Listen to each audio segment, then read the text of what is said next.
આજે તો છઠ્ઠા ગેરમાં વરસાદના ભજીયા. પપ્પા તો થઈ જવાના કિડનેપ. સવારમાં હું અને વંદુ જતા હતા હોટલે ને વરસાદ આવતો તો માપા પણ હોટલ પોકતા પલળી ગયો તો અડધો સોડ્યું દોડ્યું ને આવી જતા પપ્પા ને આવી જતા ઘરા ચા પીને તો ઘરા ઉપડે ડાંગર સોપવા અમે આવી જતા અંદર ના આંકોર એન્ટ્રી થઈ.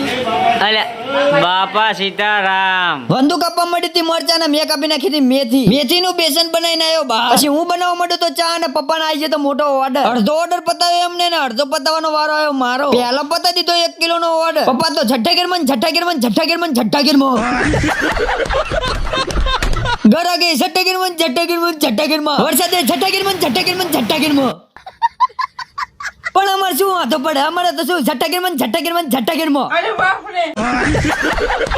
પપ્પાએ તળ્યા મરચા વળીને ગરાગી ફૂલ. અમે તો આવી ગયા અંદર નાસ્તો કરવા. વરસાદનું તો નક્કી નહીં આજ આખો દાડો ઢમ ઢમ ઢમ છઠ્ઠો ગેર આપ ફાટી જાય તો મારા ભૈયા તો એમને ખાવા જ પડે ને ચા તો પીવી જ પડે. પણ પપ્પા હવે થાકી રહ્યા ને આંકોર આવી ગયો હું. આ બધું કહેવાનું ના હોય ખબર પડી જવી જોવો તમને. પછી તો આવ્યો અંદર ને બહાર તો જોઈ લીધું ભૂત.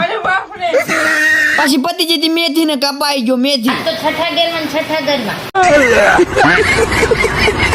બહાર તો વરસાદે છઠ્ઠા ગેરમાં.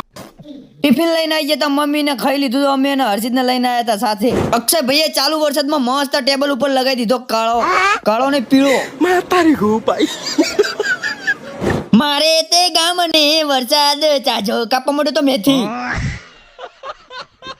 હવે અહીંથી રે વ્લોગ કરું પૂરો કારણ કે વરસાદ નથી રોકાતો ને તમે કરતા જજો વિડીયો ને લાઈક કોમેન્ટ કરો એવી કે તમારા ગામમાં કેવો પડ્યો વરસાદ. બાય.